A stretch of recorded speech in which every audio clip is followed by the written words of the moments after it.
Are you being trolled? Has your reputation been damaged? I just want to say that if any of you by false accusations, I know who you should call.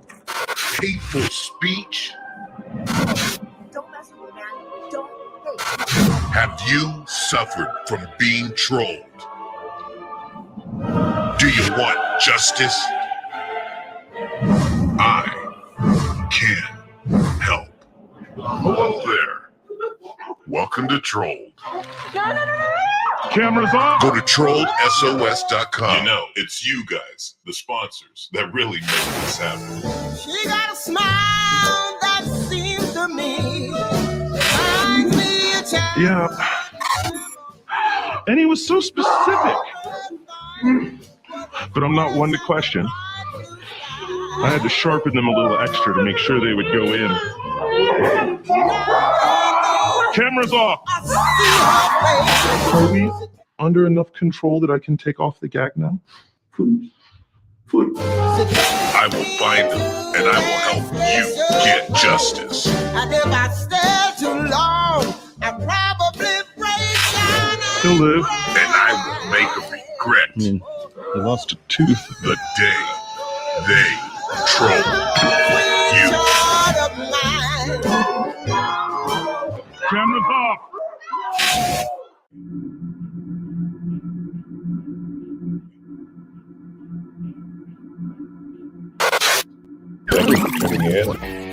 Let me show you how to make the fortune you have always dreamed about.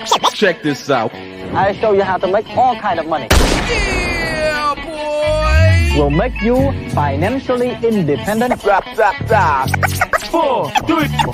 2, 1. Here's a secret for you to make millions. Here's a secret for you to make millions. Dude, that was a lot. My mind is kind of like recuperating from all that. Yeah. So for everybody who tuned in on time, what you were watching was the brilliant preview of the new movie Trolled. Woo! Movie had spice. It looks very creepy, and it looks like scary enough to be like, okay, I don't know if I want to watch it because I'm a big baby. And I'm not into scary movies that much, but I will watch this and just be freaked out for like 2.5 weeks. All right, close your other window. Add the one with YouTube. There you go. Yeah. That way, no freezing. There you go. No freezing. Yeah. Okay. Good. All right. So now, speaking of that movie, so the reason why we played that preview for you guys is we actually have the creator of that film on the show tonight, John Fu. I'm really excited. Yes. I'm super excited to have him on to talk to him about this project and to ask him about how he got into filmmaking, so on and so forth. But yeah, that looks as scary as anything I've ever seen. The preview, didn't it? Absolutely. I mean, from the you lost a tooth, you're like, ooh, that's pretty bad. It's all those little scenes and stuff, and that's only 1.5 minutes of it too. So we're gonna let him tell more about it. We just got to say welcome to the Chino brothers, and not only is he a movie dude. He did the Core Live. We're going to talk about that too. So if you're in Bakersfield, you remember the Core Live, and you know a lot of great DJs, MCs actually went through the Core Live, an internet radio station. And we actually did a club together, kind of, and we'll talk about that too, because that's going back in the day too. So are we ready to bring him on? I am, but I also want to ask him about like Cannes Film Festival and all that other type of stuff and see what he knows about that type of thing. But yeah, I'm ready to go live with John Fu. I want to talk to him about all the things you said, but specifically this creepy Trolled movie we just saw the preview for. Wasn't that a creepy preview? Oh yeah. People tuning in on Chino Brothers were probably like, man, Halloween's already over. Don't be showing us this creepy stuff. We had to show you this masterpiece. All right, bring on John Fu Adelaide. Oh wait, hold on. No, not yet. Hold on. I'll intro while you're getting ready. Yeah, ladies and gentlemen. Almost. Join me and Mike, the Chino brothers, in welcoming John Fu.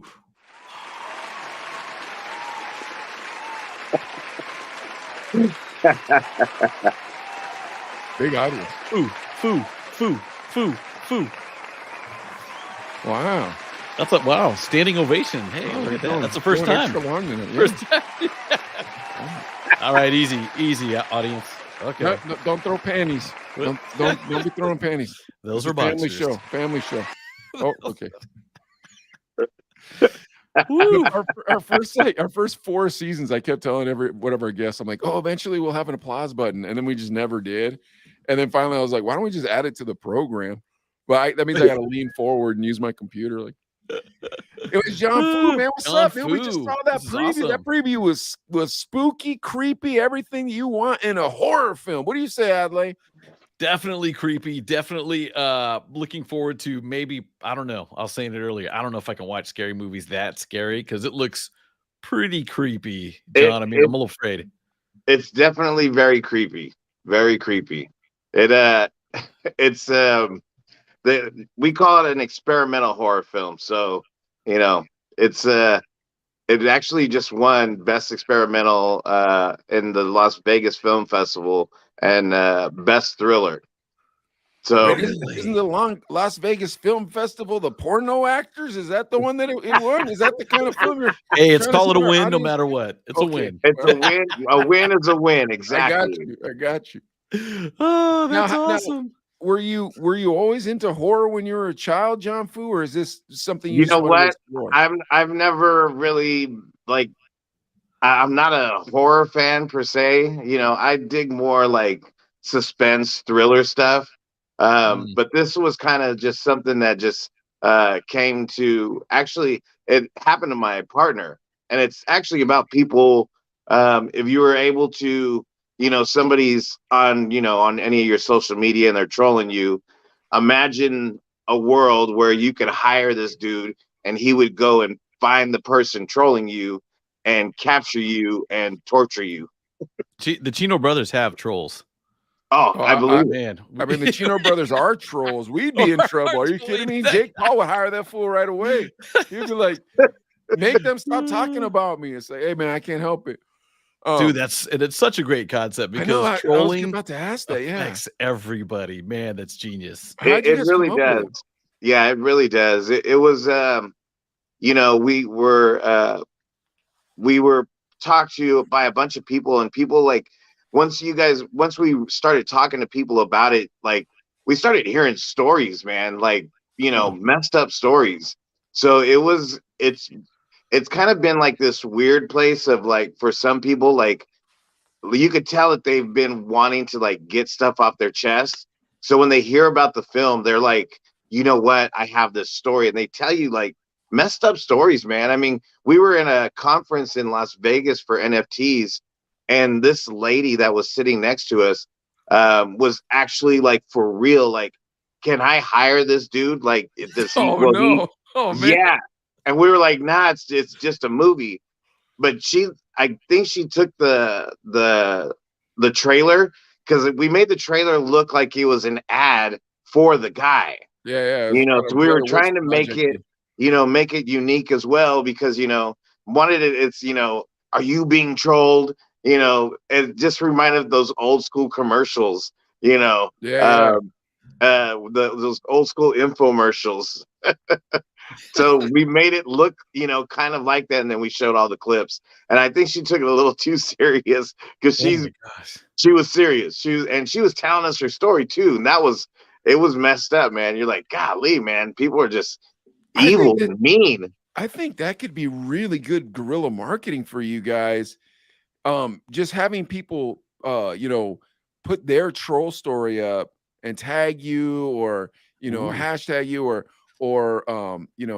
stitch you on TikTok. I don't know how you do it. You'd have to talk to your guys about it, but putting together a chain of this, because I mean, being trolled, I've been trolled at my shop, but I'm kind of one of the people that's like, dude, I don't have time for the internet. I don't got time. Man. I don't got time.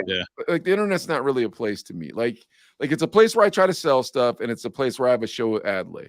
And after that, I think we're good, Well, you know what?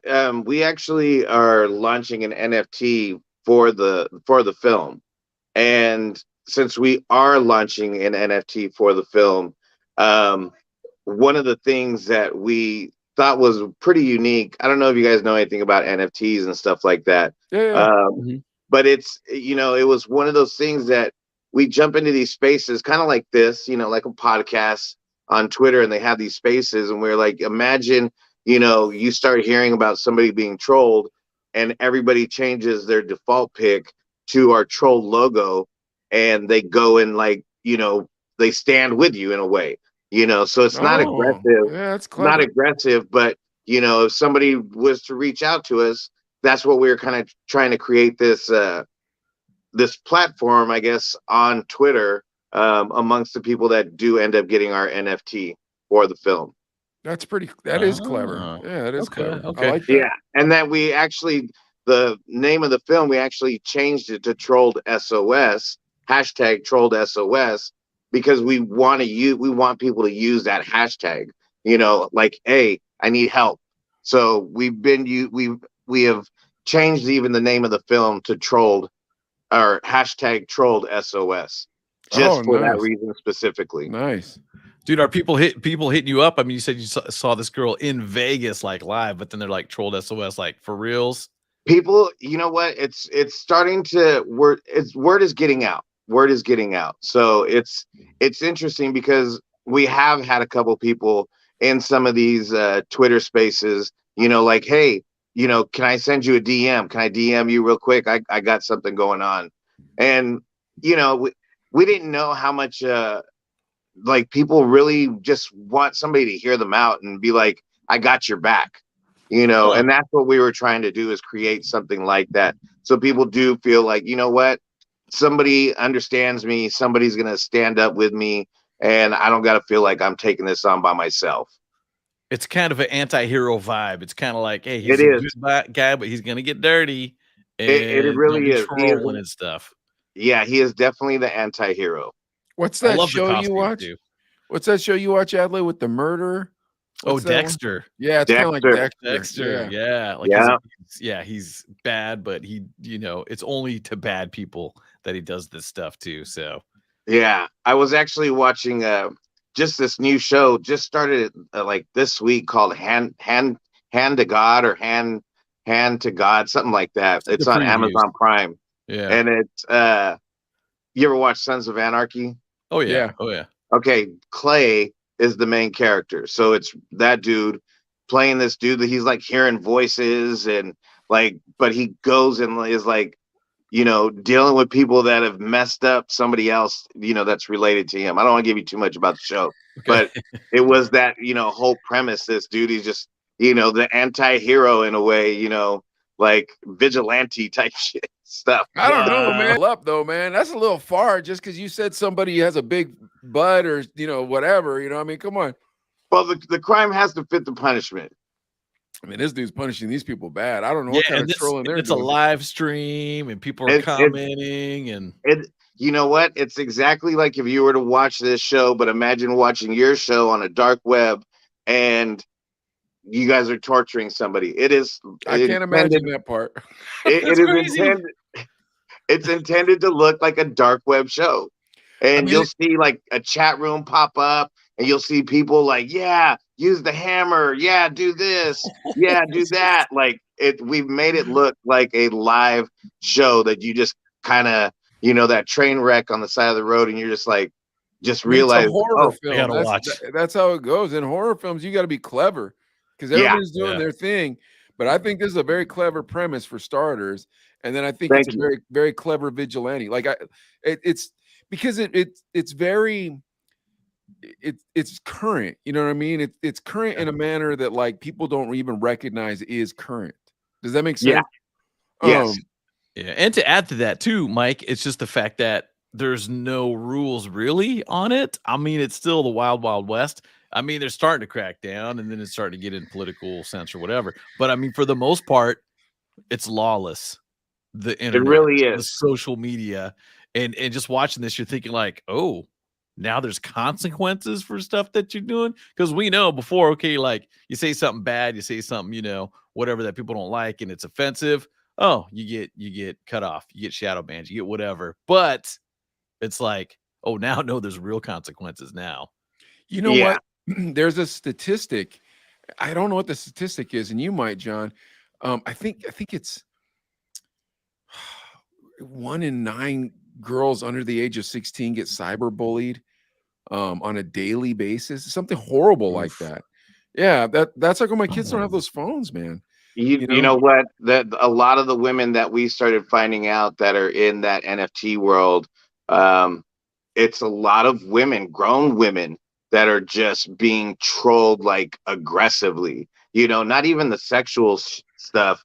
It's literally like, you don't know what you're talking about, blah blah, like aggressive stuff, dude. And it was really weird to like hear these grown women and like, like, we need somebody like this. In a weird way, we need somebody like this. Yeah, I could see that. I could see that too. Hey, we got a couple shout outs. Can we throw up real quick? Yeah, let's do it. But I don't want to miss out on these two. EVP checking in. What up, EVP? Good to see evening, fellas. John, are you giving out a shout out to somebody? Serenity Games, Billy Duncan. I reached out, to my sister and a couple people. And Bobby Cloud checking in. Nice. Yes, Bobby. That's Cloud. the partner right there. That's the partner. Okay, right on. Shout out to Bobby too. So he's part of Pinwheel. Yes, he is my partner on all of that. And Very Bobby cool. actually, believe it or not, Bobby actually plays the troll in the film. Oh, wow. Let me get his picture. I could see it. I'm just kidding. I don't know, man. That's his profile, but yeah, looks serious. That Definitely movie serious. looks creepy. Great job. I think it's very current. I think it's something that needs to be addressed. The only problem is, John Fu, if that thing takes off like a cult classic, which I think it's got all the juice to do, if you get a copycat, they're gonna blame it on you, dude. You know what I mean? That's the only problem I see in this whole scenario, because that thing has the juice. Everything that a cult classic has, I saw in that preview. Now, if there's nothing but garbage in between all them scenes, sorry, I can't do nothing for you. I haven't seen the film. But if it's as good as that preview was, man, you got a cult classic right there, I think. No, we definitely feel the same way. We're kind of, the people that have watched it have compared it to like Saw meets Blair Witch. Oh man, so there's definitely some point of view POV shots that we use. We put a camera right on him, so you'll see some of the torturing right there in your face, and you're watching people cry and scream. It was funny because we screened it at the Maya in Bakersfield and invited some friends and some cast and crew for a little private screening.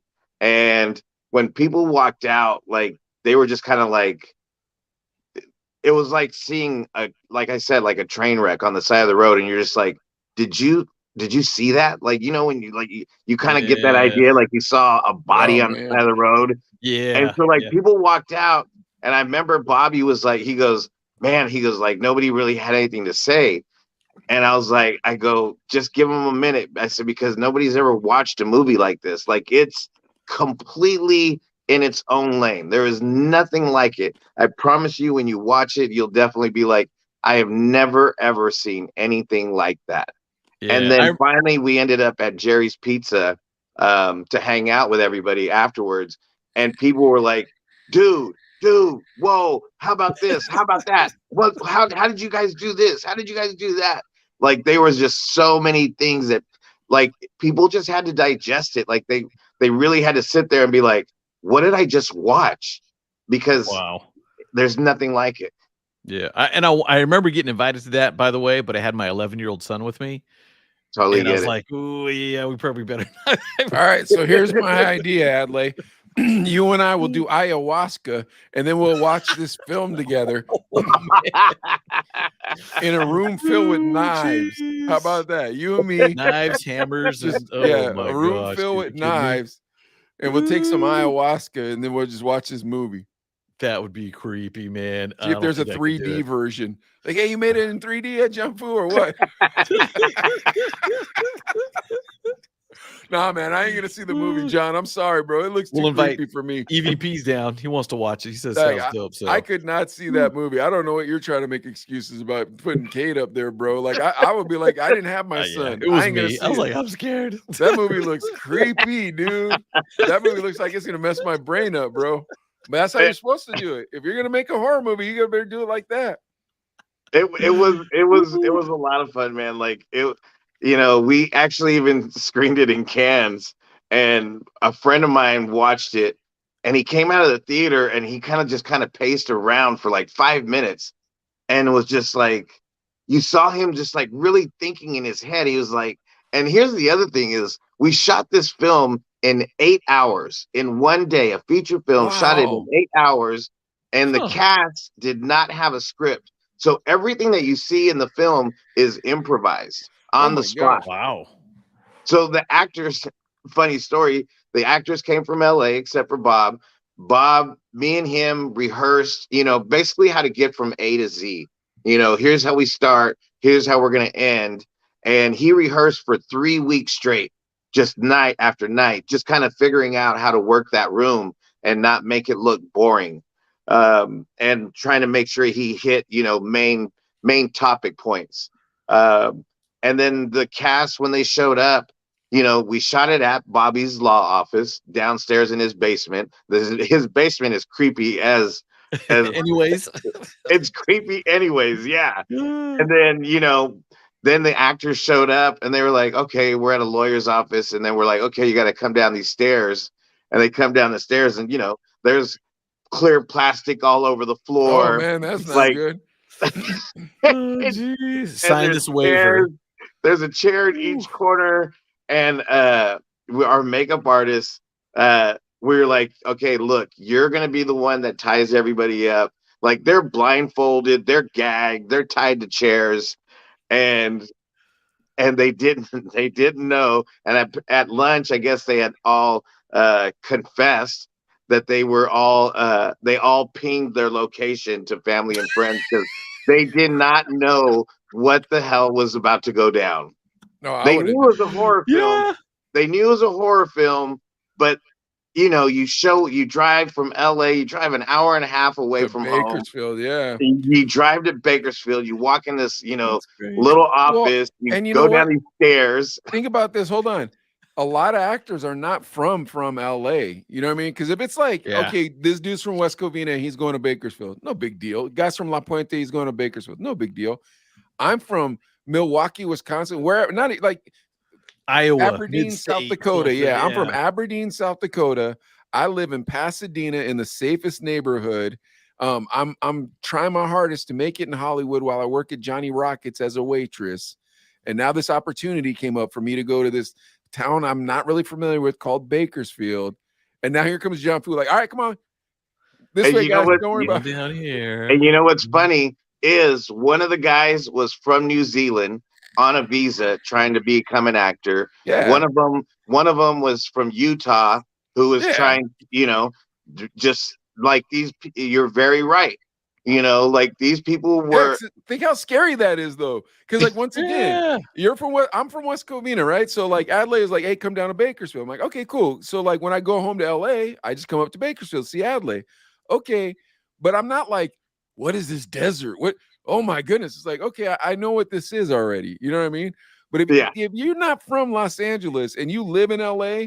And it's like, and I saw some Caucasians in those videos, so I'm assuming that these people are Caucasian, right? So it's like, oh yeah, you're not, dude. You probably are around the non-brown people, which I'm always like, how do you do that in LA? Like, how can you, like, where is that? Like, cause you know what I mean? Yeah, dude. And I'm even gonna throw this out there too, because not being from Bakersfield, but I've been here for like 15, 16 years now. But it is a different attitude in Bakersfield. I mean, it's corn came from here. You know what I'm saying? And it's like that theme almost. Like, it's a scary, eerie kind of town that's different from anything like that I've ever been to. And it's just it fits. You know what I'm saying? It's like, whoa. John Fu, is Bob's law office in Oildale? Because that would seal the deal for these cats. I'll tell you that right now, baby. Just make a ride at the tweaker right there. Dude, yeah. So I came to visit Adelaide one time. What's going on, Marcus? And I end up stopping in Oildale, and I'm walking up and down the street, and an Indian homeless man. This dude's like 60 years old from India, like has the accent, everything. Homeless man, like drunk wino, comes up to me. I'm like, man, I've never even seen one of you before, bro. Like, you guys are usually dentists or something. Like, what happened to you, man? And he was just kind of like, yeah, man, Oildale, baby. That's what happened to me. I'm like, I need out of here before it gets on me. That's definitely Oildale. And that's when you talk about people walking out of your movie too, it'd be like there's something on you and it's just got to kind of slowly fall off. Like, okay. Yeah, bro, that ain't for me, bro. It's like, whoa. Like that movie sounds like it's gonna change your molecular structure of your brain, bro. That's how crazy that movie sounds to me, dude. It's definitely our strangest one that we have made to date. Well, congratulations, because from the preview, it looks phenomenal. And for those of you that didn't get to see the preview, just rewind to the beginning of the episode. I mean, but don't let the kids be in the room when you do it, because I promise you this, even that, man, woo, that's scary. Yeah. Hey, is there an actual release date on it, or you still shopping it? Actually, we just went to the film market last week, which is why wasn't able to do the show last week. And there's this hotel in Santa Monica that just fills up with every distribution company from all over the world. So you go there and you take your films, and these companies look at them and they tell you, okay, yeah, I can take it. Yeah, let me see the film. Let me see your trailer. So that's where that's a big film market. Then there's the Cannes film market. And I think there's like one or two more other markets that happen throughout the year. The streaming the distributor one, is that is Crackle there and Tubi and all those guys? They go there to buy the films from the distributors.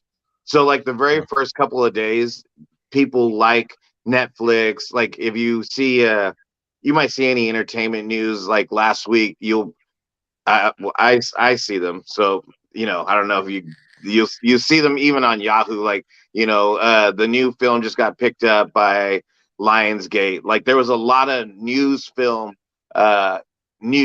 last week because people were buying films all over AFM last week. So okay. How does it work to become a filmmaker? So like you and your partner Bobby, like you guys are just like, dude, let's just get a camera and start doing stuff, or how does this work? I actually started I used to be an artist. So I was on a record label called Greenside Records a long time ago with Lighter Shade of Brown and a couple other people. Oh, wow. Cool. Yeah. Cool. So I used to be a rapper. I used to travel and tour and did all that. Really? What was your MC name first? My name back then, I went by the Sick One. The Sick One. That's a pretty dope name. Yeah. Did you do like a lot of lowrider shows and stuff, or what? The label, we did a lot of lowrider shows and things like that. We went everywhere. We went all over the place. Where are those videos? There is. You know what? I don't know who has that stuff. I don't know who has that stuff. That's an untapped fountain right there. Lighter Shade of Brown. Nobody's ratted them out yet. Like everybody else has been ratted out. You know what I mean? Everybody else has had a documentary about them, blah, blah. Lighter Shade of Brown, still nobody's ratted them out. If you got the goods, John Fu, bring it forward.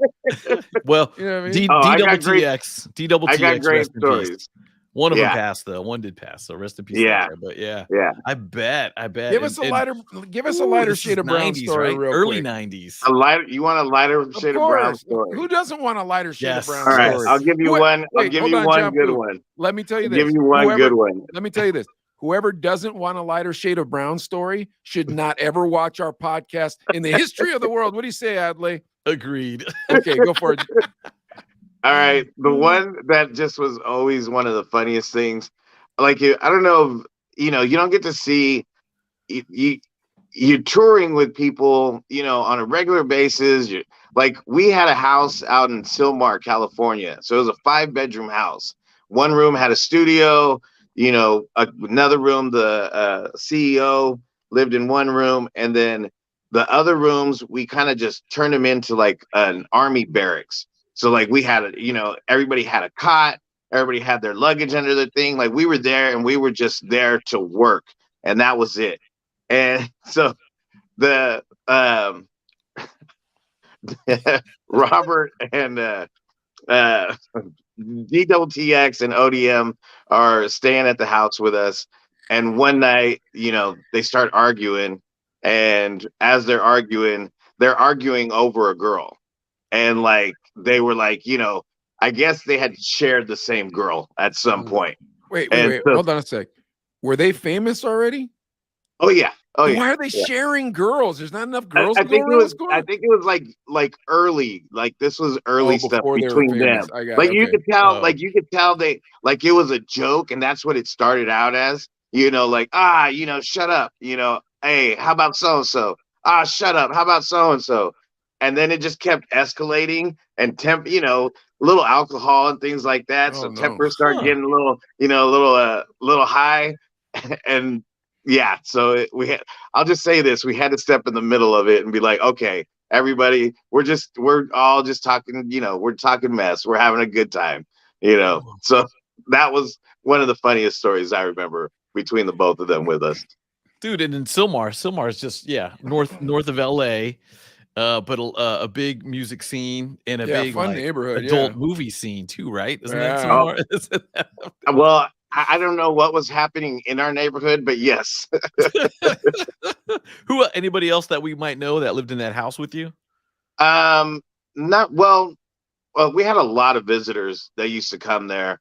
We used to do a Sunday barbecue, and so like everybody would like you'd go into the kitchen and like Kid Frost is getting tattooed by somebody. Oh, that's a couple of the actors like from American Me would hang out. So we had actors, artists, all kind of producers. Everybody would just come through on Sunday, and it wasn't always like everybody all together. It was just like a random time and be like, oh, so and so's here. Oh, and they brought so and so. So it was just kind of one of those spots that we just turned into, this place of just that, people that we were all doing something. Everybody was doing their own work, and everybody was like, hey, what are you guys doing this weekend? Oh, we're gonna have a barbecue. Oh, dope. Can we come through? Yeah, for sure. Come through. Wait, now, did you grow up with Lighter Shade of Brown, or okay. I met them through the label. So here's my question. Are you good like that? Because I'm Adley. Are you good like that? I don't like meeting celebrities. I don't like being in a room with celebrities. I don't like being around celebrities. I'm not gonna lie to you guys. Yeah, but I feel like Lighter Shade of Brown, one of their big songs was My Homies, and it was about chilling. You know what I mean? Yeah. So they're probably cool to kick it with for the most part. And you guys were there really to like make music. I mean, Yeah, first and it foremost. was a lot of work, but at times we did, you're There's some traveling partying around going and on. yeah, you're traveling, you're doing shows, and I mean, you're having a good time. You know what I'm saying? If anybody says they didn't have a good time while they're out there on the road, outside of being away from your family, which sucks. But we were out there and we were having a blast, man. It was so much fun. How'd you even get picked up by the label? Actually, through a friend of mine. I was doing shows here in Bakersfield, and this group from Sacramento ended up showing up. And I forgot I was doing a show somewhere, and I met this guy named Junebug Slim, and he actually I ended up meeting Junebug, and then Tucson. Yeah, and then Junebug did he was really working for them, but he was also working at Black Market at the time. So he was like a marketing dude at Black Market. Brother Lynch Hung and X-Rated and all those guys. Yeah. So he was there, and then I guess he heard somehow that Greenside was looking for somebody for their marketing and stuff like that, and he ended up going over there. Me and him had already been doing music together and kind of, doing tracks and stuff like that. And then he just had an idea. He's like, hey, let's put our money together and let's take my album to Greenside and see if they'll take it. They took it, and they, next thing you know, they're like, well, what do you do? And I'm like, I'm an artist as well. So they took me on as well. And that was from there. It just went crazy. Now, and Mike, let me just be clear. He was an artist, not a rapper. Ah, Artist.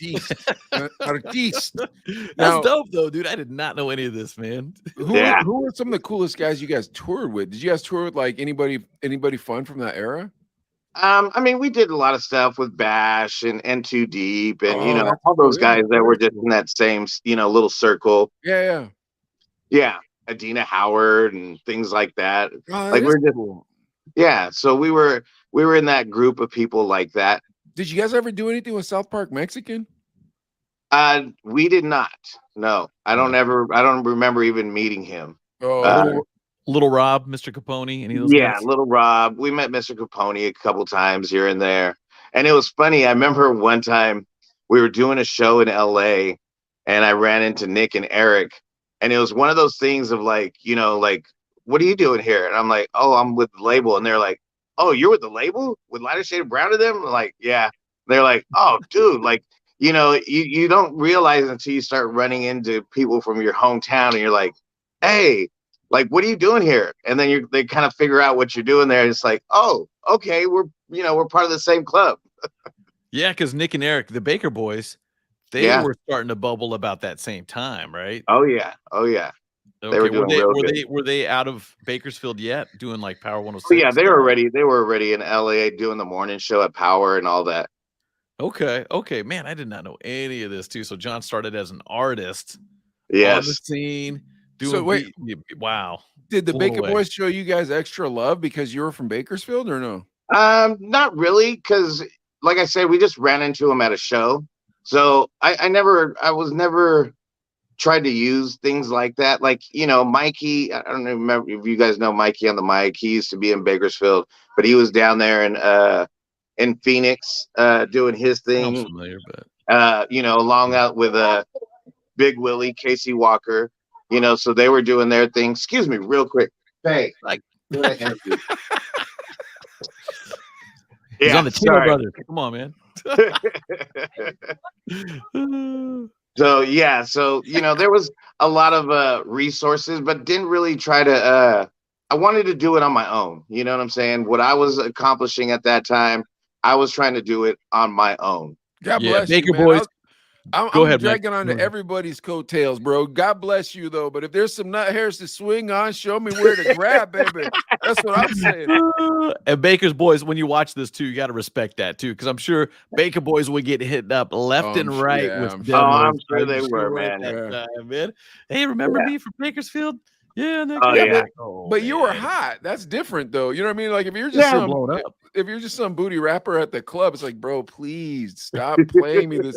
Don't do this anymore. You're embarrassing both of us. I'm not gonna play You're your record. embarrassing both of us. There you Yeah. go. Yeah, you know what I mean. You weren't that. Like you're No. Legit. you're on the label. Yeah. Yeah, You got to yeah. have a poster, an album, or CD somewhere. You got to have something.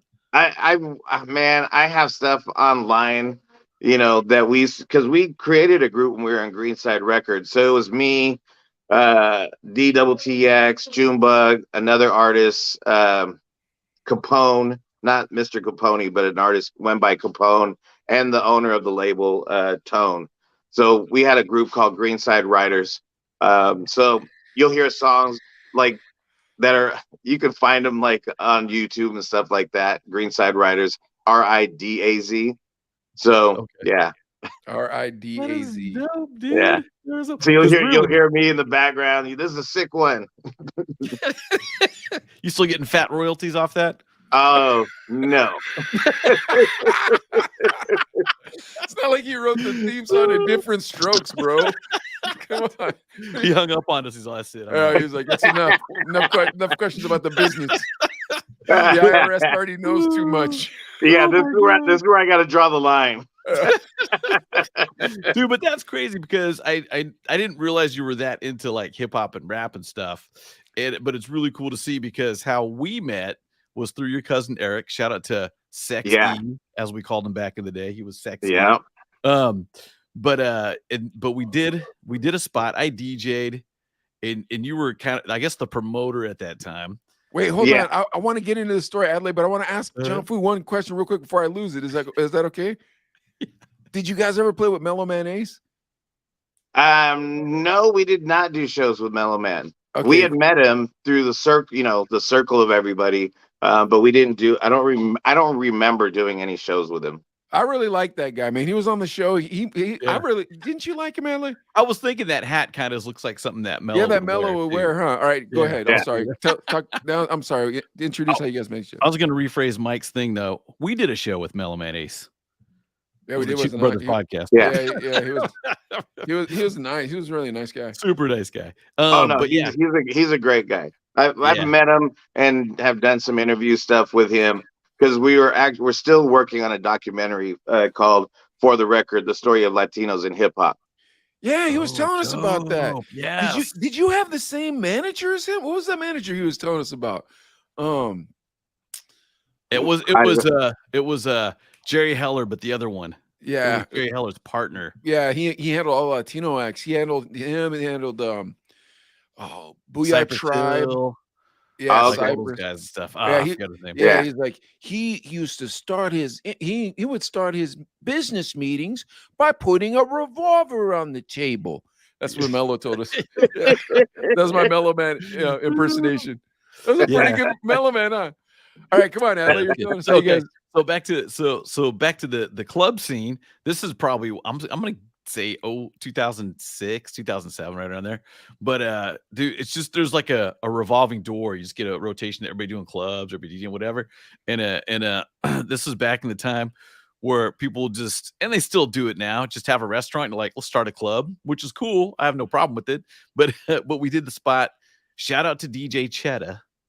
DJ Cheddar. DJ Cheddar. He had a spot. It was a restaurant, really.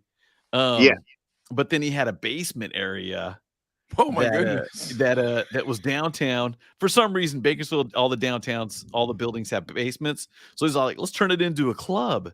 So they built a bar down there, and we'd go DJ down there. And that's probably how I originally met you. Was it's like, what was funny is because our spot was an after hour spot. So, right around midnight, we would open up and we were going till, 4 or 5 in the morning. How did you keep the popo out? We ran it as a private club. Oh, that's right. So we gave away memberships to people. They had little membership cards. That was the only way you could get in, if you had your membership card. And then we would sell people tickets. And we would sell you tickets.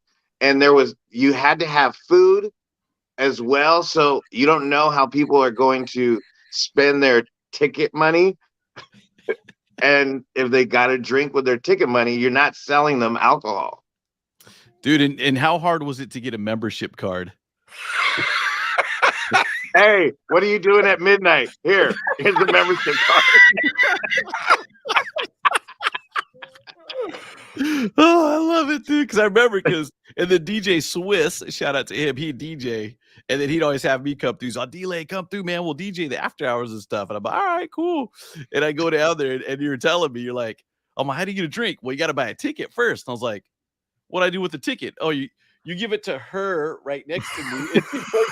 And I'm all like, it's a whole extra transaction, and we're right next to each other. It's like the gambling. Remember when gambling started getting legal in California, and there'd be like a weird person sitting at your table, and you're like, "What's this person doing here?" Like, "Oh, he's from the Tohono O'odham tribe." It's like, what does that mean? It's like, well, then that makes this table his land. It's like, why are we doing this? Why don't we just drink and smoke pot and play poker? Oh my god, that's so true. Now, hey, so John, here's the question. Yeah. What'd you make more money at? Sick One Rhymes or that club? Probably equally the same. That club sounds pretty clever, though, because think about it. Everybody wants to stay up all night. I can't believe you. How late did you stay out, Adelaide, DJing this club? That was in my younger days, so I'd probably stay till like 3 or 4, probably. You know? Wow. Oh, yeah. And Cheddar was the type of dude he's such a cool dude, such a friendly guy. You'd stay till 4 or 5 o'clock and be like, "Hey, I'm making breakfast upstairs." In the yes.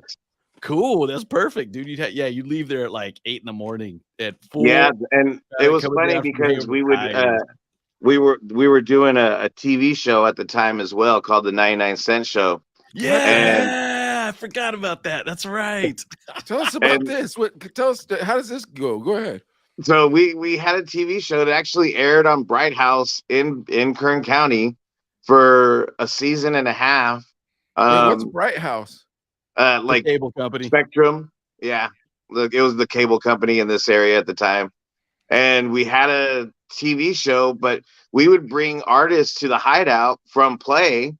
And we had 3-6 Mafia, Kobe O'Donnell. Oh, that's like dope. all kinds of artists. We were bringing them through the hideout. Like, hey, you want to go have lunch? Come on. And Cheddar was just hooking everybody up. Yeah, they'd be like, yeah, we can eat.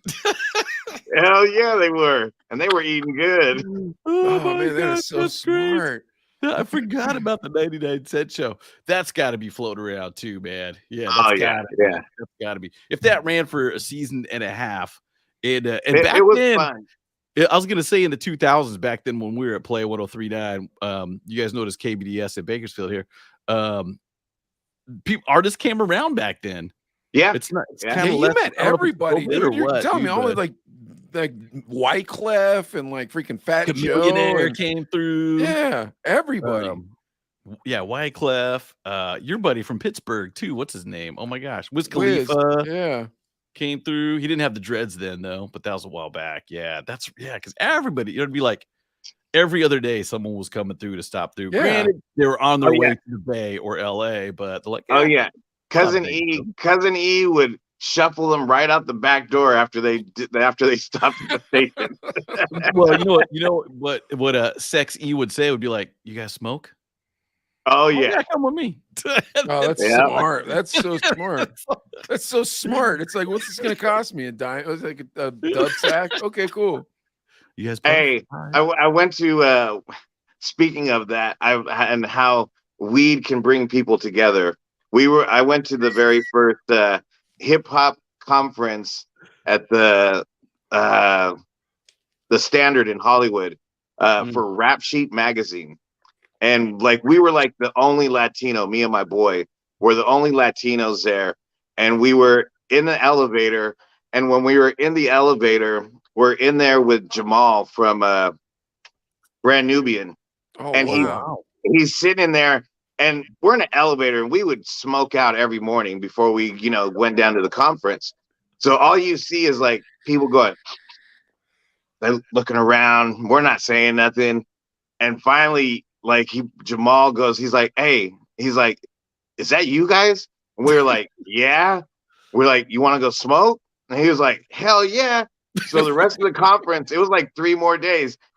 He'd see us in the conference. He's like, hey, can we go upstairs and go smoke? Yeah, come on. So we were hanging out with him for like 3 or 4 days because of the beauty of weed. Oh yeah. Damage had that one story too about Raekwon too. That's too funny, man. Yeah. It does. That's crazy. Where is Eric going, man? We gotta find him. I don't like being high around famous people, even less than I like being around famous people. I remember when I was at a radio conference, and like I didn't really smoke weed like that back then. But our program director, me and my program director, were at this radio conference. He didn't smoke weed. I didn't smoke weed. But his friends, like from Hawaii, were there. So like they took the last page out of the Bible. They're rolling up a joint, and we smoke weed. Next thing you know, we go down. We're eating dinner. I'm watching people juggle. Like they hired like this. It looked like a circus while we were eating, and like Pink's up there singing, and I'm like, this is the weird. Like I'm freaking out. I cannot stop freaking out. Yeah. Adelaide's got an even worse weed story. Tell me your weed story, Adelaide. Dude, without getting too heavy into it, but I'm not a good weed dude. When I'm high, it's like, and I've only tried it a couple times, but it's like there's reasons because I'm just like, I'm not good. There's certain people that can hang, and I get too paranoid. I get too like freaked out and stuff too. So I'm cool with it on the normal. I don't like being around celebrities because I'm always like, am I acting properly? Like, is my shirt weird? Or like I'm always like, am I doing the wrong thing? Your clothes have a sign that say he's high. Like we always do that, right? We're like, yeah, do people know I'm high right now. Well, and celebrities, like every time I see a celebrity, I'm like, I know I'm gonna say something stupid. I know I'm gonna say something stupid. So just don't talk. You know what I mean? Now I got to be yeah. high in that situation. No, that's horrible. I can Oh, say man. stupid stuff on my own sober. Yeah, I can say something. I don't need any help. And even speaking of that, though, you talk about the Rap Sheet. I remember that magazine. And back then, whether it was, you know, a morning show conference in Vegas or a hip hop magazine in Los Angeles, they did it big. I mean, Oh, huge. yeah. I mean, it was Yeah. all kinds of cool stuff, and you don't see that as much. I mean, I don't know. We don't see it, but there's not that money there anymore. Well, think about it. I was just telling you guys about that radio conference, and when I described what was going on, no one was like, "That sounds insane." Everybody's like, "Yeah, I've done one of those too." You know what I mean? You know what's funny is, you know, because like you said, artists stopping through, and obviously since you guys are radio, like I remember going up to the Gavin in the Bay Area and like going there. I remember going to the Source Awards and doing all these things. Like there was this moment in like when we were doing things, and it was just like you know, everybody's smoking weed, everybody's, you know, having a good time. And, you know, I made a lot of, you know, real quick friendships with a lot of people. And it was, you know, you just have to be out there sometimes and put yourself out there. So, yeah, you know, crazy, closed dude. mouths don't Yeah. get fed sometimes. Yeah. Yeah, but once again, I'm also the one that's like, dude, I don't want these people to think I'm being needy. Hey, don't forget to call me. All right, I'll see you later. Hey, bro, I'm texting. What's your number? I'm texting. Yeah. Do I hang out? The 99 cent show. Yes. And then you remember Play 103.9. It was a lot of fun over there, man. We had a great time. And then but then the unfortunate thing happened. They closed it down. Yeah. You were around for that. Eric was around for that. We had a lot of great DJs on there. We had DJ Concept. We had P Fresh was on there. We had Ogre was on there. Infamous was on there. I mean, and I hope I'm not forgetting anybody, but we had Mickey a lot Rock, of dude. Mickey Rock. Well, I'm talking about the DJs, like the mixers. Oh, and the Mickey mixers, Rock I does got you. do that too. So Mickey Rock, yeah, all those guys. And Extraordinaire. Wasn't Extraordinaire there? I feel like, yeah, but I didn't. 24 kg. KG was there. Yeah. Extraordinaire. What's his name? What's his real name? I forget his name, but I almost I feel like I positive that's remember where I that. met Extraordinaire. Okay. But yeah, just a bunch of dudes, and we always had fun. And you know, like the Wyclef Cipher we talked about, and Ill Flow was at that, you know, and I mean, it was great times. But then, yeah, I remember the last night signing off, and it was really weird. And you know, dude, everything was going so good. I'm like, I'll be working in, you know, in Los some Angeles, big market somewhere anyway. So I'm not worried and stuff, you know. And then days go by, weeks go by, and you're like, oh man, because it was the recession too. A bigger so nobody was hiring, nothing was happening. They're still hiring in Akron. Yeah, I'm moving to Akron. I was like, Des Moines, man, won't even call me back. What's going on? But then you started the internet radio station. Yeah. The Core Live. Well, we had started it originally in 1999. Like, right when, like, I'll tell you how what was really interesting is I remember I had shot a short film, and this internet company saw an article about me in the Californian. They hit me up, and the owner of the company was like, I want to put your movie on our website. And he's like, you know, let's work out a deal. And I was like, okay, you know, didn't really know anything about the internet at that point. And so go to the offices, and they got a little room where they're doing a radio show. And I was like, you know what? I said, how about you give me a spot on the radio show? You know, because I know a bunch of artists and stuff like that. So I'd already done the touring and, you know, was at Greenside Records and done all that. So like, you know, I had a little bit of a reach. So I was like, you know what? Like, I just let me do a show, you know, so I can, you know, kind of get back into that. And he was like, well, why don't you do your own show? And I was like, okay. Yeah, let's do that. And next thing you know, we started putting this thing together, and like all the DJs started coming through. I'm like, it was really crazy. Like it was me and Casey, Big Willie, and I mean, there was a good dozen of us, man, that just like turned this little studio across the street from the Rabobank, right across the street from the Rabobank, and we turned this little office suite into a studio. And we were going live, and like I didn't even know how to send an email back then. Like I used to have to ask the dude. I was like, "Hey, I'm trying to send something to Double XL. Like, can you tell me?" Like, he's like, "I've already showed you like twice."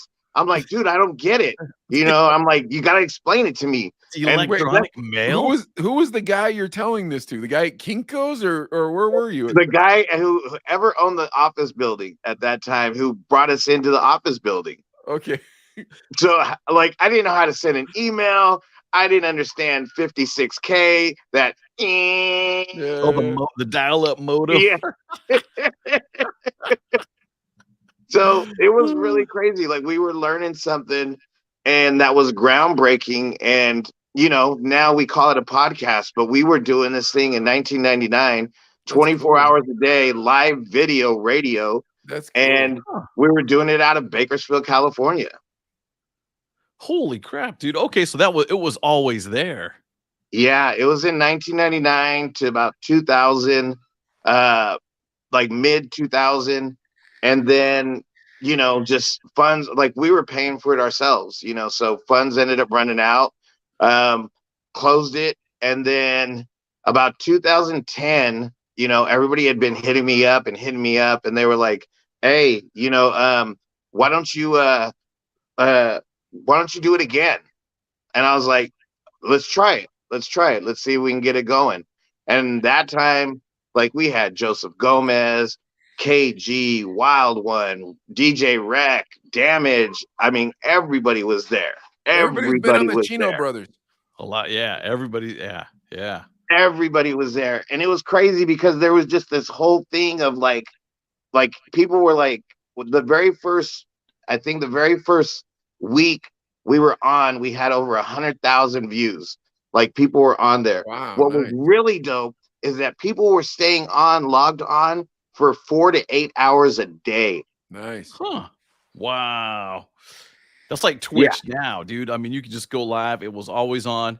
And did you actually have commercials, or was it pretty much just yeah, we had some commercials. We had some commercials and stuff like that. So I mean, nothing too crazy, but you know, it was what we were doing. What John Fu is not telling you is they had pornography going on in the background the whole time. That's why people were staying for 4 to 6 hours.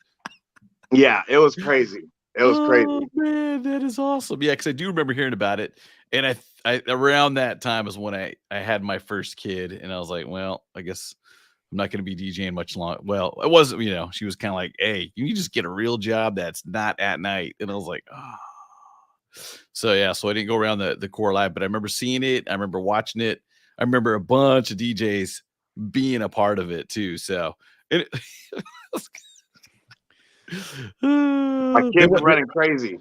The kid, okay. Are they doing anything musically or artistically? My daughter has actually just told me today that she does an acting class after school, apparently. Oh, that's nice. Yeah. That's awesome. Yeah, I just found out today. And what was funny, because she said she had done the class, and she said they did Who's on First. And so I was like, you're talking about the old school Abbott and Costello, Who's on First? She was like, huh? Like, had no idea. She didn't know who Abbott and Costello were. No, I had to show it to her today on the car drive home. So it was hilarious because she was like, oh, I played that character. That is very classic too, man. That's 100 years old. Wow. Oh yeah. Pretty darn close to 100 years old. So, all right. So how do we get into the movies? That's where I'm trying to go, because we were trying to promote this movie. Listen, hold on. Adlai, when you get a cat on here who's pushing a movie, they're not on here to talk about DJ 24KG or something like that. They want to talk about Troll. So I want to know, how did you get into becoming into the movies? It was, you know what? It was actually when I was at Greenside. When we were at Greenside, Swingers had just came out, Friday had just came out, and we found out what they did those movies for. We found out they did them for $250,000. So we came to the label and we were like, hey, why don't we do this? Like No Limit Records had just did Bout It as well. So like record labels were, well, No Limit was getting into that space as well. We They were telling, we saw Love every it. No Limit movie because of Adley. Adley was a I huge made No him Limit watch it. fan. Which Oh, wait, yeah. all memorable when you throw it with Swingers, Friday, and Bout It, all in the same category. they were all doing that thing, and it was funny because we pitched it to the label and we were like, how do we do something like Friday? Like keep it a low budget, keep it neighborhood. And so we had literally came up with an 8 Mile before there was an 8 Mile. So we had wrote this film about a dude that gets out on house arrest, and you see all the crazy people that come to his neighborhood, to his house, and he's trying to write music, and he's trying to be an artist. And so you watch him trying to get a job and doing all these regular things. And yeah, so and then we ended up, Edward James Olmos actually picked up the film from us, and they started like bringing in all the the Mi Familia people and all the Selena people. Like it started getting really big. And then the record label, the owner of the label got in a little trouble, and that was the end of it. Like that quick. Yeah. Man, Like the I Hollywood always say, lifestyle, man. Oof. Nope. Someone's always got to mess it up in Latino radio in some way, shape, or form, bro. Someone will mess it up. Someone gonna mess it up for everybody. Everybody have a good time. That one dude got to mess it up. It's like, bro, we were gainfully employed. Why did you do this to We had us? a job, man. Yeah. We were actually earning money. Mom was actually like proud of me for once. Like, oh man, he's got a steady paycheck. All right, John Fu, explain this to us. How come Mexican Americans make up such a vast population in the United States and they are so underrepresented in Hollywood? You know what? This is a very good topic. I'm a firm believer that there, the people who are writing these stories, that's where it starts from. If you're not writing characters like that because you don't know anything about those people, us in general, that's why you have somebody like a Tyler Perry, because he knows the voice of his people.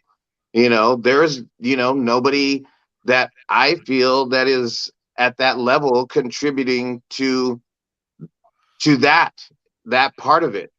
You look in the old days and like you have like Anthony Quinn and all these there used to be big Hollywood Latino movie actors. No, but like not Latino, Mexican. You gotta understand, that's the thing. It's not Latinos that are underrepresented that I'm talking about. It's Mexican people that I'm talking about that are underrepresented for the size of the population. And realistically, and I agree with you that the roles aren't being written, but realistically, when you do see something that's created by someone in the Mexican American community, it's akin to like a Kirk Cameron film, but for the hood. Yeah. Do you understand what I'm saying? Where like the quality's not there, like it just doesn't work, or it's too on the nose. You know what I mean? Something to that effect. Yeah. Like there's no white people. Like you see a white person, everybody acts like they're looking at an alien. And it's like, well, dude, it's not like no white people grew up around us. It's not like we never saw white people. I don't know why people can't write. And it's super obvious whenever there's like the Latino appreciation month. Did you watch that show on Hulu this summer? What was it? This Fool? Yeah, I thought they did a decent job on that one. They did a really good job. I thought they did a decent job on that one. Netflix had Hentified. Like there's some good projects out there that, to me, also in a way are still kind of pigeonholed. No, I agree with you. It's still, and also I think that's. But John Fu, that's foolishness that there should be this pigeonhole belief or idealism. Like realistically, it's this. There's 3 minorities on this podcast. we're not sitting here talking about rice and beans and Egg you rolls. know, chanclas and egg rolls. You know, like we're talking about experiences in life. It's not what's this idea that if you're brown, you don't just have experiences in life in Hollywood? Yeah, and that's the thing too, is like, you know, look at, you know, I can look across my personal family. You know, do I have some family, you know, that is a little thuggish, you know, a little rough around the edges? Yeah. Of course. You know, do I got a cousin, you know, that does Heroin? surgery? That's a surgeon, Oh, you you know? got the other Yeah. side too. Yeah, yeah, You yeah. know, do I like Uh, those are the stories that I think are not being told. They think we're in this one space, like we're Chicanos, and you know, my story is my neighborhood, my tia, my abuelita. Nah, like there's more stories, man. There's more stories. You know, George Lopez. I remember on one of his stand-up, he's like, you know, they always were like, you go to the hospital and like, who's the person that's going to talk for the family? Well, Marcos, you're going to talk because you work at Target. You know, like Oh yeah. that's Put what on your we vest. had. Put on your vest. Yeah. Yeah, like that was like the level of like that's to me, that's not just, you know, that is some people's family, but I know my family, you know, there's people all over the place, you Yeah. know, Yeah. working at the UF, you know, working at the United Farm Workers, you know, mean, then I like it's just Well, and there. also, why do I have to prove to you by who my people are and how much money I got in my pocket? How about I could just be an American? How about that? Yes, Let me yes, just be an American, like the other guy over there in the TV program and the other guy in the TV program. I'll yes, say this: when I was a kid, growing up in Los Angeles, I used to watch television. And I thought, what is this? Like, where does it look like this? Or are these people just racist? They don't like they're so racist they don't want to make it look like real life. But then I moved away from LA and I'm like, oh, this is how it looks everywhere else. You know what I mean? yes, Like there's a lot of white people everywhere else. But my point in saying, like, there's this thing in Hollywood, or I want to say with the liberals too, where it's like, I want to pretend like I want minorities to be normal. I don't even yeah, say normal. I don't know what the term is, but you dig where I'm going. I want minorities to be intermingled or whatever the term would be. yeah, But I want to point out to minorities why they're minorities. And it's like, yeah, well, we already know that. How about why we're Americans? How yeah, about why we like to kick it? yeah. You're very right, and you know it's funny because this weekend we screened at the film market. We screened one of our other movies, and the other movie's way different than the Trolled movie. Um, and so like all these people walked out of the theater like full blown tears, like just like blubbering tears. Um, and it was funny because our PR lady was like, you know, she's like, I'm talking to people and I'm letting them know, you know, like this is, you know, uh, from a Latino director who hasn't, you know, one of the best Latino directed films in a long time, in 10 years. And I wasn't there for this conversation. Bobby was. And so like she was trying to do this whole, you know, you're great because you're Latino. All right, hold on, And John Poo. Hold on, wait, because there's going to be some qualifications here. Hold on, because I'm going to tell you right now if it's going to make me mad or not. So I'm going to ask you one question. Adley, I bet yeah, you already know what question I'm about to ask this man. Was it a white lady doing this? no, no, Oh, okay. no. She's Puerto Rican. And she was like, you know, really trying to make an emphasis that, you know, because I'm Latino, I directed this great film. But I was like, I've always said it to Bobby. I'm like, you know, why can't I just be a good director, period? Why do I have to be, you know, No, I'm I'm 100%. good because I'm Latino, No, I'm you know? 100% with you. I just But I don't want. but if it's going to help me get in, though, I'll be good because I'm Asian. Don't worry. Here, help me out. But you know, it's like it goes back to like the Baker Boy thing. You know, you guys Yeah, were I like, guess well, you're why right. didn't you reach Yeah, I out to guess these you're right. people? You know, it's the same thing. Like, why can't I just be? Why can't I get the job because of my own merit, who I am? Period. Point blank. Why can't it be based on just what I'm doing? No, I'm Period. straight with that. I agree 100% with what you're saying. That's very American, though, John Fu. And right about now, people don't like America very much. You know what I'm saying? I'm being honest with you. That's a very American statement. Well, and I think that's the next thing, right? It's like it's kind of difficult for me when I'm trying to explain. It's like, look, to my kids, where I'm like, look, you guys are literally the first ones that get to be Americans. Like, you get to be real Americans. Like, whatever you want to do with your life, Americans, man, you guys get to be. Like, I don't even know how like I can't even imagine what that's going to be for them, you know? Yeah. Okay. But if the grown-ups are going to pretend like we're going to have it like that too, yeah, then let's just drop the labels. Whoever's the best is the best. If I'm not the best, then let me keep working until I'm the best. But when I become the best, don't discount my hard work. Yeah. Oh, you got that way because you know you were Latino. Nah. Why can't my hard work just be? Why can't my hard work just be my hard work?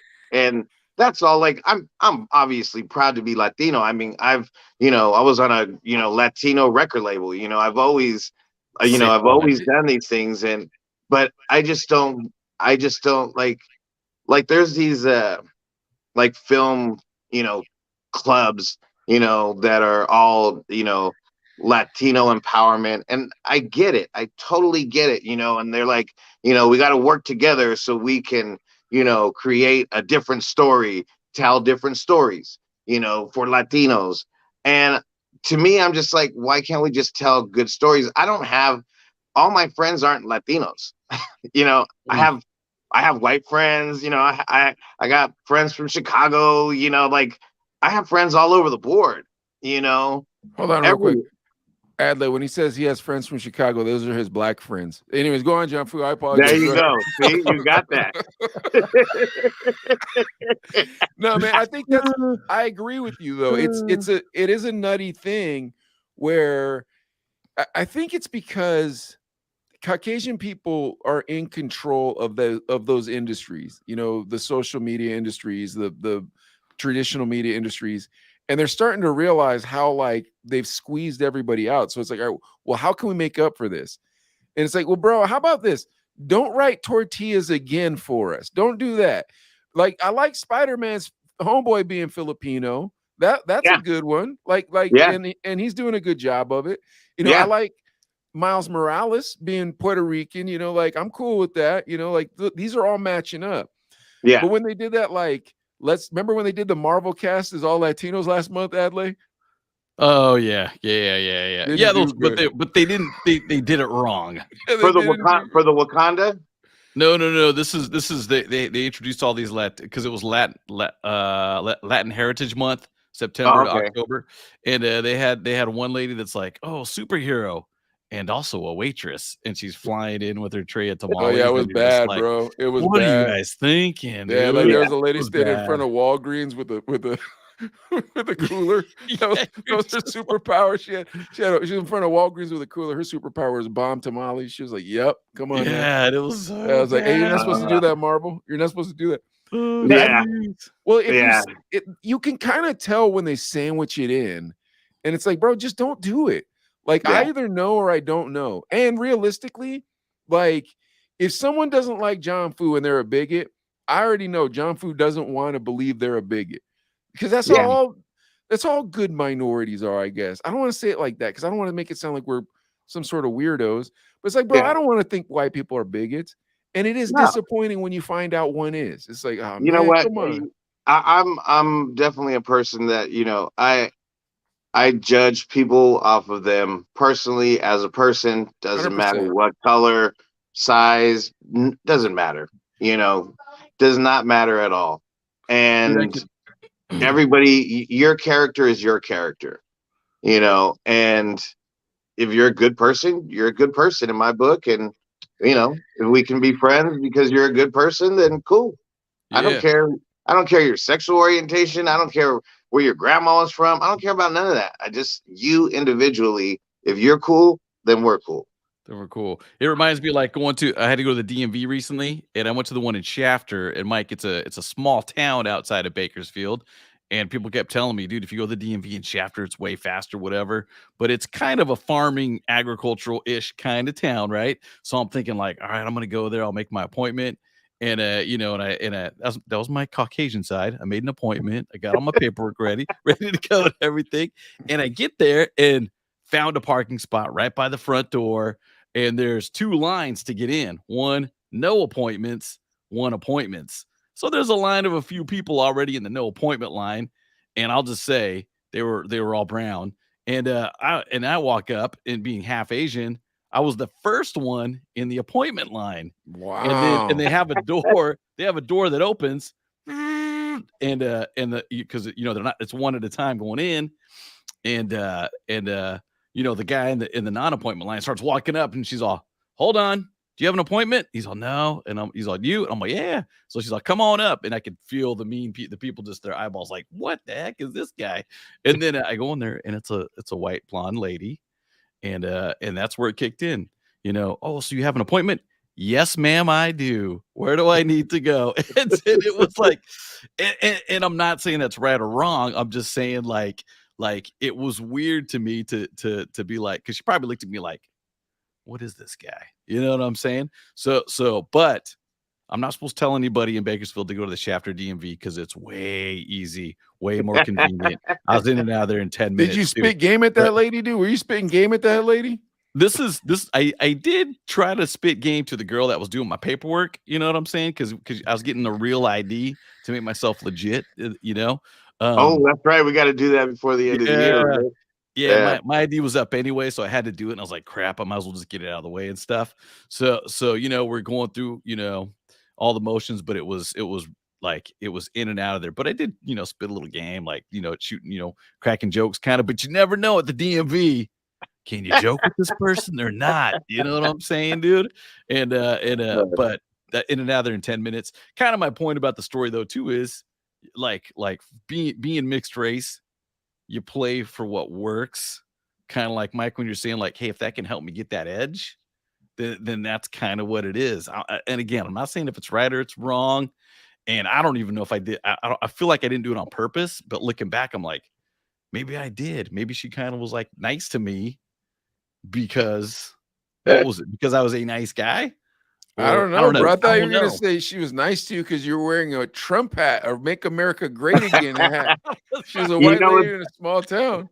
You know what's really funny is my friend Bobby. He's definitely like, dude.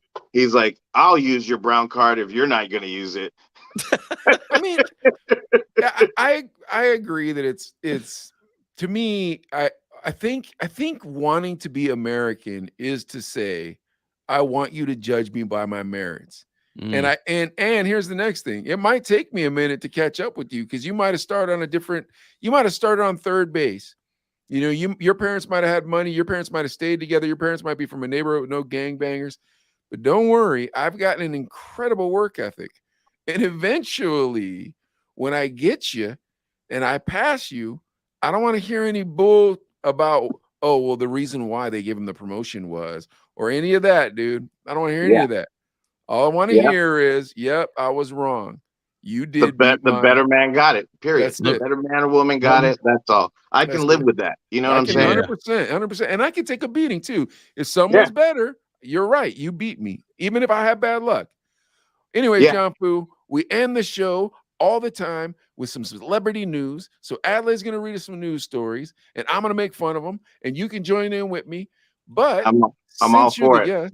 Since you're the guest, you get to pick which story we do first. So Adlai, why don't you go ahead and tell them some stories to pick from? All right, here's some headlines for you to choose from, John.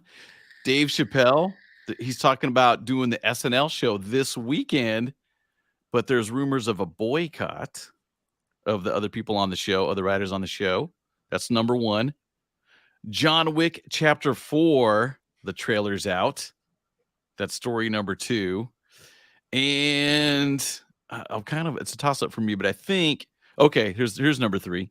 50 Cent teases a TV series about the jailed scammer. You guys remember him from Instagram blowing up? Ray Hushpuppi.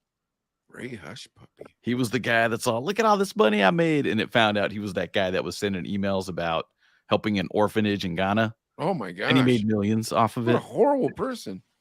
So those are 3. Dave Chappelle, SNL. You know what? I'm a Dave Chappelle. I love this. it kind of goes to the end of our topic. This cancel culture that we live in, dude. I like comedy is comedy. If you can't take a joke, I'm sorry. Like I mean, I think Dave Chappelle's hilarious. So I want to hear the Dave Chappelle one. Let's do it. Yeah. So here's the headline. Then we'll talk about all this stuff. Now, this is from CNN. So Dave Chappelle's representative, he's pushing back on a report that claims Saturday Night Live writers were staging a boycott ahead of his hosting the show. It's actually this weekend, this coming up here. So the New York Post, citing an anonymous source, reported writers on the show were going to sit out on the episode. Quote, "We've seen nothing to support media reports of a writer's boycott." This is from Chappelle's rep.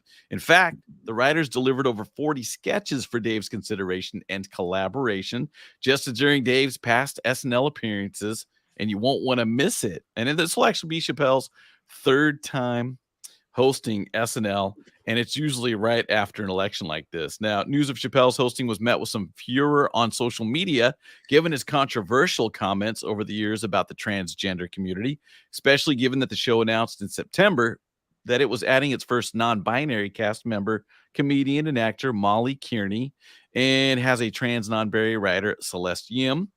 CNN has reached out to representatives for SNL. Chappelle has made jokes about the trans community in sets over the years, found himself, we're just talking about it, receiving the backlash from some members of the LGBTQ plus community and allies. So what do you guys think? I mean, is SNL like caving? I do not believe they are. I think it's all hype. It's what are you gonna I'm sure their ratings are not that good any longer because and then what do? Then you bring somebody like Chappelle. He is controversial. And it's right now, it's all over media. People are talking about it. It's a hot topic. So what are you going to want to do on Saturday Night Live? Saturday night, you're going to want to watch Saturday Night Live to see what happened. Yeah. And John, you said it earlier. Funny is funny. Dave Chappelle is a funny mother effer. There's no question about it, dude. And SNL knows that. And now if you're a writer on SNL and you hear Dave Chappelle's coming and you get to write a sketch for Dave Chappelle, dude, that's a story you're going to tell for the rest of your life. Well, check this out. Here's what's really awesome is like, think about that. Like if you were totally against Dave Chappelle and you have a platform like Saturday Night Live, why would you not create a joke, a sketch that could, let out a little bit of your, woe is me into it, so he would have to commit to something like that. Like, why not use it? If you really want to be, like, I'm not doing this and I'm gonna, I just don't get that. Well, remember after The Closer came out and Netflix and people were boycotting Netflix, whatever, they actually had 65 Netflix employees said, we're not working here anymore unless you pull The Closer. And thank goodness Netflix stood strong and said, Dave Chappelle makes us way too much money. All this stuff. I think there's like 50 people who believe in this stuff. I'm starting to get to this place in my life, or because like, who believes in this stuff?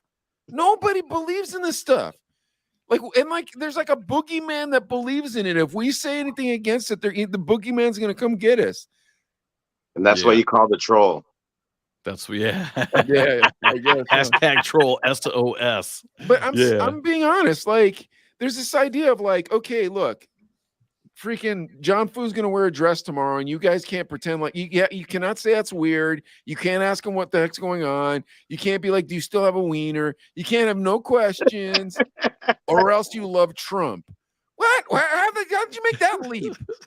Well, that's how it is for you Trump supporters. I'm not a Trump supporter. Don't tell me that, bigot. You're white. You don't know how I look in a black dress. Yeah.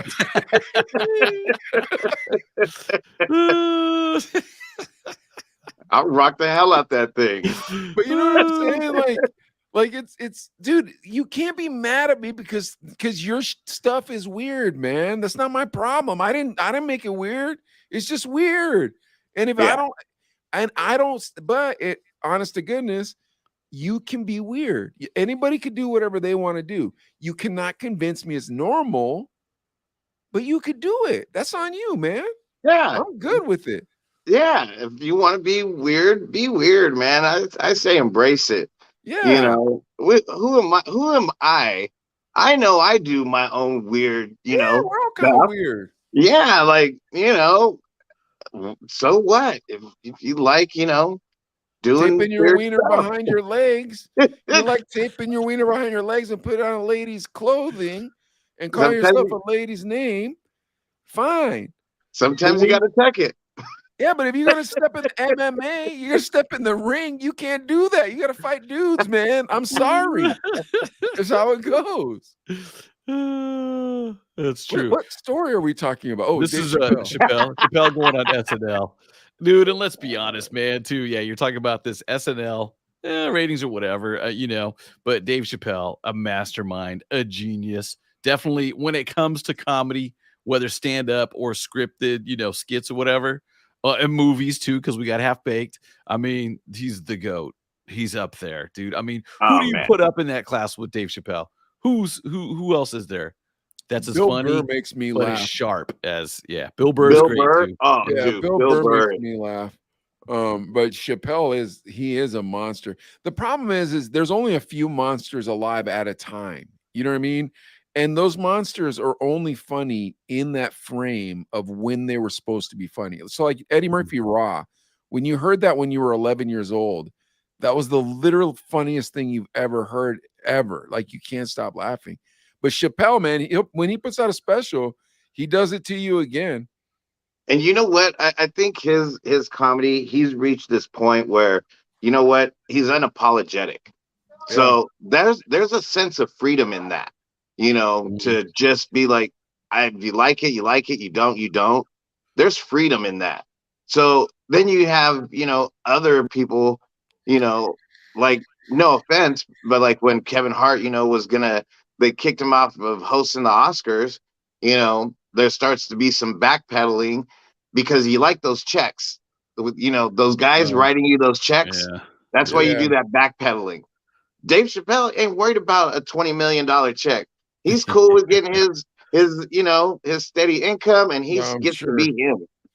I'm sure he probably doesn't need to make another dollar because he doesn't seem like the type of guy that just burns money. No. So well, what was his closing on the Chappelle show? What was his closing? I'm rich, biatch. Yeah. And he lives in Ohio, doesn't he? I mean, I'm sure. Yeah, I'm sure. Yeah. Russell Peters is hilarious, man. I think that guy. You guys both got to get down with Russell Peters. That guy is hilarious and sells out. Funny. I was just in a conversation about him this weekend with some actor I forgot, and he was telling us a story about some guy who's like, he's like, yeah, Russell Peters used to come into my coffee shop all the time. He's like, when I worked at a coffee shop, he goes, and I remember this one guy knew that he would come into the shop, and he was like, tell Russell Peters, I said, what's up? Tell him it's me, so-and-so. And he said, and he finally sat down with Russell Peters, told him like, hey, so-and-so told me to tell you what's up, and that, he hadn't seen you in a while. He was like, man, F that dude. He used to try to bully me in high school. Tell him, what did he, and then he goes, what does he do now? And he's like, he's a janitor. That's what his ass gets. Tell him, F you. He goes, we weren't friends. That's a great story. Oh, that dude will get me in stitches. That guy will have me bent over laughing. And then Chappelle will have me bent over laughing. Yeah, let me ask you guys this last question about this article. Are you going to watch SNL this week because Dave Chappelle's hosting? I don't think Chappelle's funny. You're going to watch it, Jumpu? I'm not. I don't know if I'll watch it that night, but I know I'm going to go on YouTube and, see what the highlights are. Yeah, I don't think he's funny on SNL, though. I think he's mediocrely funny on SNL. Where like Eddie Murphy on his last SNL, oh my gosh, he murdered me on his last SNL. Yeah. There'll be something controversial, I bet, but I just don't think it's going to be big news like they think it's going to be. You know what I'm saying? It's like, okay, because I feel like a lot of it's just died down. People are like, I ain't got time for this. I got to move on. You know what it is on SNL? You can't cuss. And you can't be like, make fun of a woman's vagina. You know what I mean? You can't like that's Dave Chappelle's like fast lane right there. Like that's his lane to just be really crass, and like they try to get to the edge of it. It's like, bro, you're on network television. Well, these goofy nerds from Harvard. You can't do that. Like, you'd be funny with Elon Musk. You know what I mean? Yeah, that's true. So, all right, guys, moving on to the next topic because I'll probably watch it. I'm not gonna lie. Do I'm it. gonna watch SNL. I'm not mad if you guys think Chappelle's amazing on SNL. I personally don't think he is, but you can say, "Hey, Mike, you're crazy. F you. Chappelle's the GOAT." I'm like, yeah, he is the GOAT. I do still think he's the GOAT. All right, we're gonna go next to the movie one. We got to talk John Wick because it's on number 4. Number 4, and let me just read the title here. It's basically A New Day is Dawning. This is the Marquis de Gramont. He says there's new ideas, new rules, new management because the John Wick Chapter 4 trailer is out. We had joy, we had fun. Reeves has bad guys on the run. So Keanu Reeves doing it again. He uncovers a path to defeating the High Table.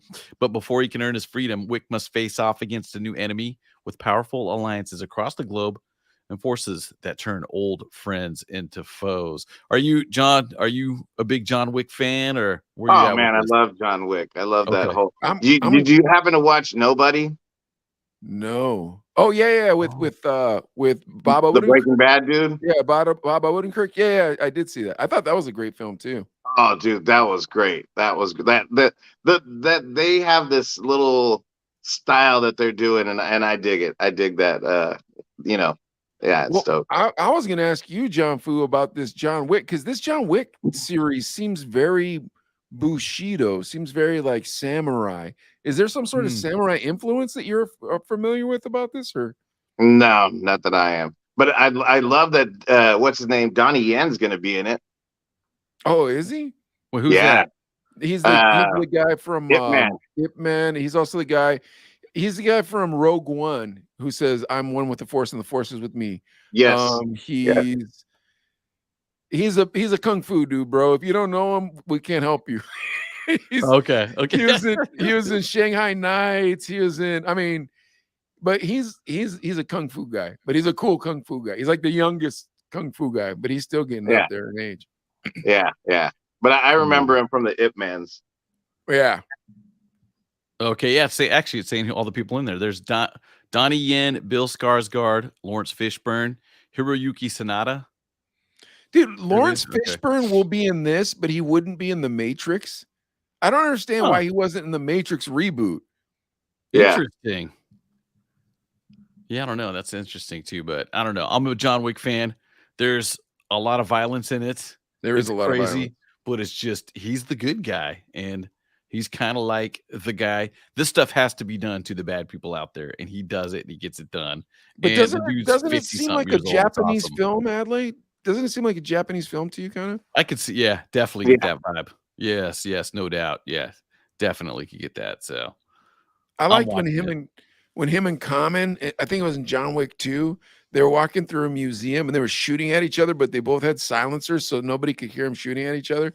And like, pew, pew, pew. That was a great scene. Let me just read this to you guys too, because you guys are movie guys. A few key lines from the footage. It's set to a haunting take on the mid-century hit Seasons in the Sun. Do you remember Seasons in the Sun? Yeah. No. We had joy, we had fun, we had seasons. Is that? Yeah. I'm looking at some of these. At least one of us is a DJ and knows music around here. Here's a couple lines from it that just a couple of them actually really jump out at you. A man has to look his best when it's time to get married or buried. Keanu's going to be saying that, I think. Yeah. Oh yeah, I think there's a girl in this one.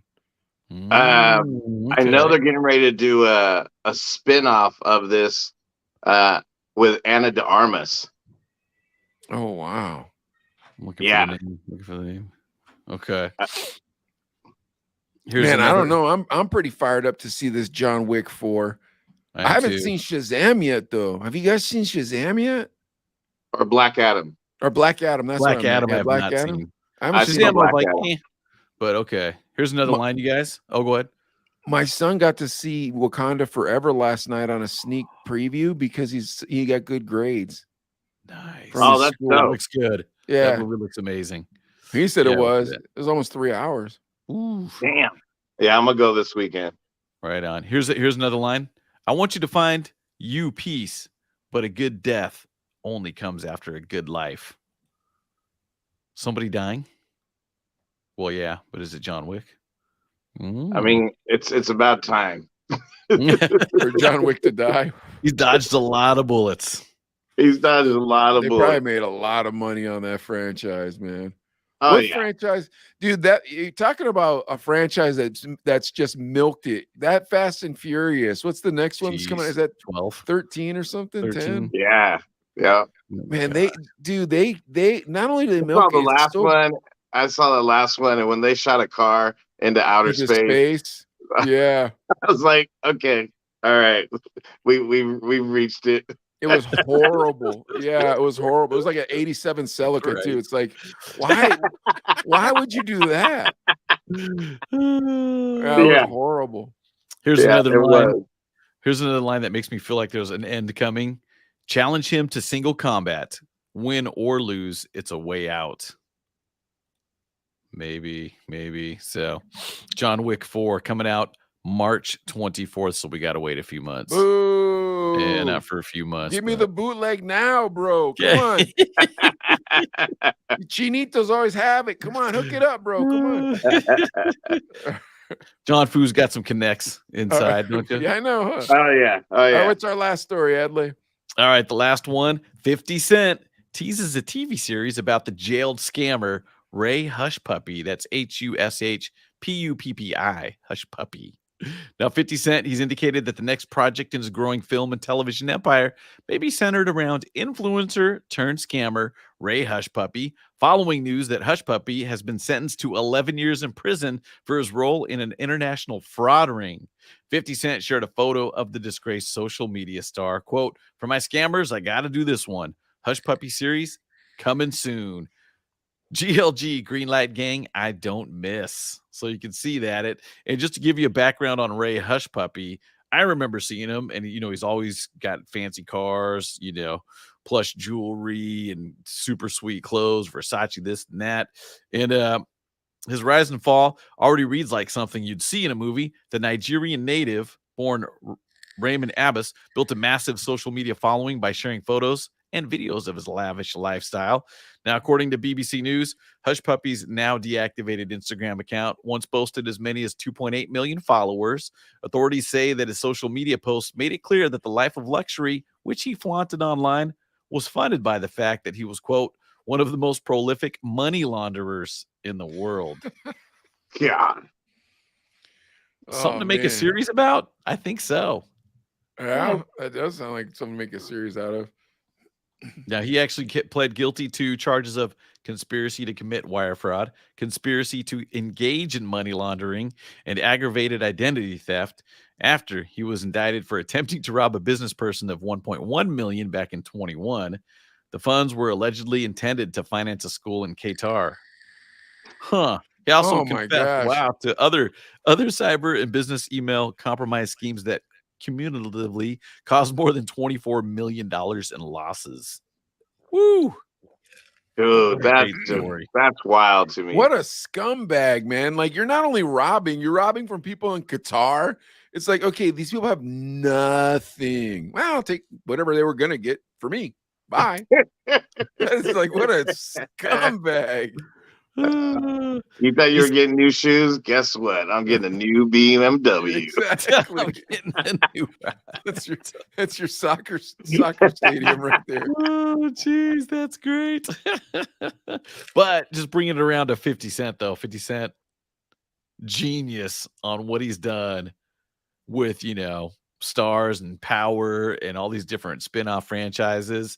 So I feel like the dude 50 Cent knows what he's doing and is going to make another hit. And if this does come to fruition, that it's going to be a great series, no question.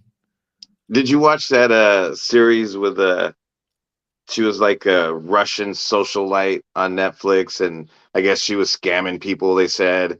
Oh no, but I know what you're talking The chick about. from Ozark played the girl. I forget the movie, but that was a series. That was a dope little So like I didn't know any of that stuff. And then I watched it. I was like, oh damn, she was doing it. Ruthless. It was about that boot. She was stealing Bitcoin, wasn't she? Was that the one? No, she was stealing. But see, that's the thing is like she showed it like she was gonna open an art gallery and like do art and like all these art influencers and we're like, oh my god, she's amazing. She was like 24 years old, like, and convincing people that have been in this industry for like, how are you not smart enough to spot this little 24-year-old girl hustling you guys?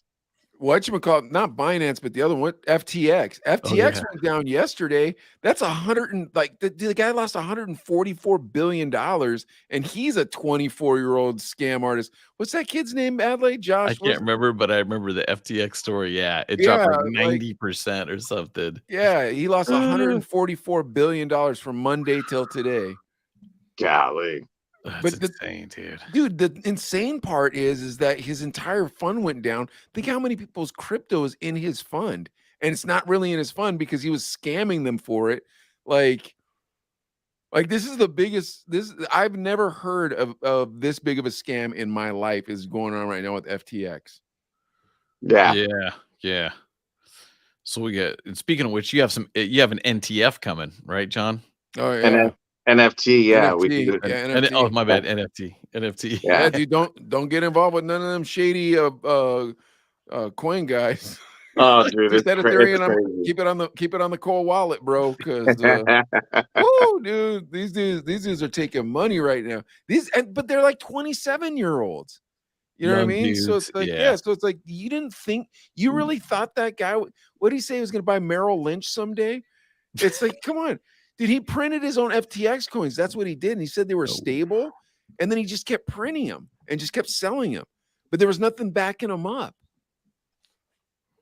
Awful. That's a scam straight up, dude. Yeah, then the dude from Binance called him out and was like, hey, I was going to take all my liquidity out of there, but I don't want to make you freeze right away.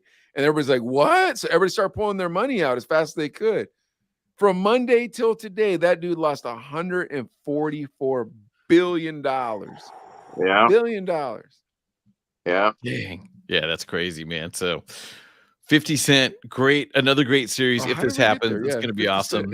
And dude, you gotta love 50 Cent, right? He's amazing. Yes. So with that, a couple shout outs real quick to John. You got some fans out there. Christina. Oh, awesome. Saying what's up. Saying what's up. Jessica. Watching my boo. Yeah. Yeah, I see them having their own little conversation. Very cool. But we appreciate everybody coming through. We appreciate John, you coming through. I know last week didn't happen, but that's okay. Worth the wait. I'm glad. You know what? If I would have done it out there, I think it would have been spotty anyways. So I like that I was actually able to be at home and dedicate some time to it because the conversation was dope. So thank you guys for having me. Yeah, we had a lot of fun. Dope. Yeah. All right, guys. Couple shout outs real quick before you close out. Go ahead. John, you got any shout outs? Shout out to Bobby, Jessica, everybody that just did tune in tonight. Thank you for the love and support. And to you guys, thank you guys. Yeah. Well, thank you, John Fu, for coming here and Greenside. telling us these wonderful stories. Greenside Records. Greenside Records. We want to thank you for paying John Fu money and taking him on tour.